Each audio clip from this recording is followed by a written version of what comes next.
আমার হালাত রয়েছে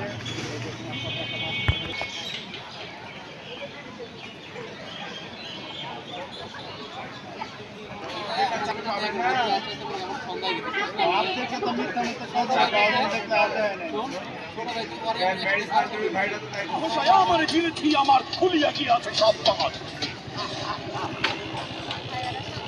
আমি পরশুরামের কঠোর বিহার নিক্ষত্রিয় করিব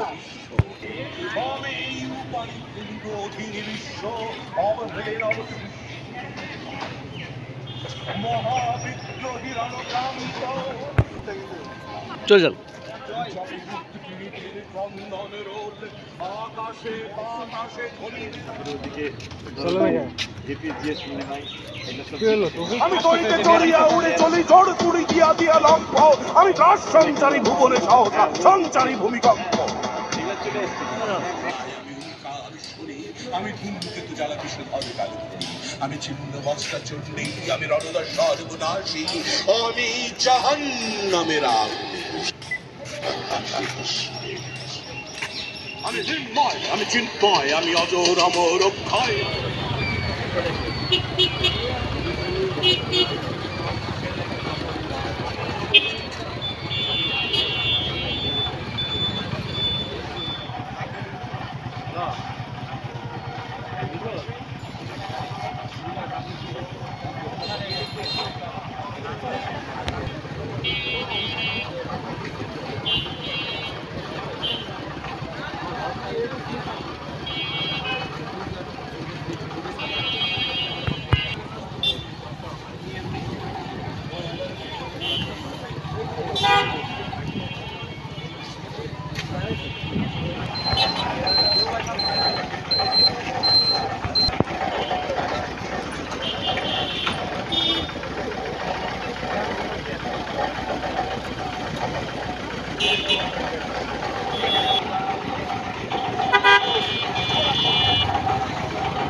জীবন ভাই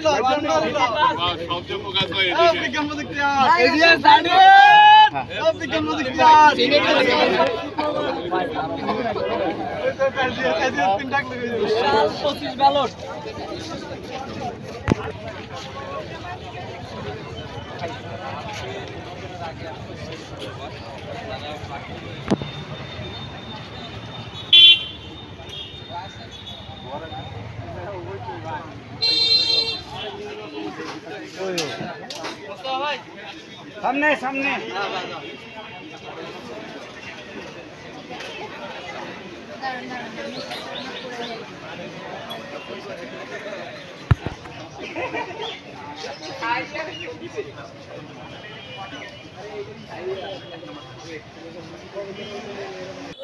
আমাদের চিন্তা থাকবে যেন আমরা আমাদের জন্য যে প্রার্থী সুষ্ঠু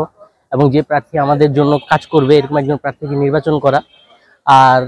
নির্বাচনী যে পরিবেশ আপাতত একটু জমজমাট হয়েছে, মাঝখানে একটু শিথিল হয়ে গিয়েছিল, বাট আলহামদুলিল্লাহ আশা করি আর যতদিন সামনে যাবে পরিবেশটা আরো বেশি সুন্দর হয়ে উঠবে। এখন নির্বাচনের পরিস্থিতি বলতে গেলে আসলে বলা যায় যে এখন আসলে একটি সত্যিকার অর্থে উৎসব মুখর পরিবেশ চলছে এবং সকলেই সুষ্ঠুভাবে একটি প্রতিদ্বন্দ্বিতার মাধ্যমে আশা করি যোগ্য প্রার্থীকেই সকলে নির্বাচিত করার চেষ্টা করবে। এবং আর যেহেতু এত বছর পর নির্বাচন হচ্ছে, তাহলে যে এক্ষেত্রে সকলেরই মনোভাব থাকবে যে যাতে তারা সকলে একজন যোগ্য প্রার্থীকে নির্বাচিত করতে পারে এবং এদের মাধ্যমে আমাদের ছাত্রদের সকলের নিজস্ব অধিকার যেন আমরা সকল নিজে সুন্দরভাবে প্রতিষ্ঠিত করতে পারি। উত্তেজনাকর অবস্থা তৈরি হচ্ছে, ছেলেপেলেদের মাঝে মানে পজিটিভ একটা ভাইবস তৈরি হচ্ছে, যে আমরা আশা করতেছি যে আমাদের রাষ্ট্র নির্বাচনটা সুষ্ঠুভাবে সম্পন্ন হবে। আমরা খুব আশাবাদী যে আমরা যোগ্য মানুষকে ভোট দিয়ে নির্বাচিত করব।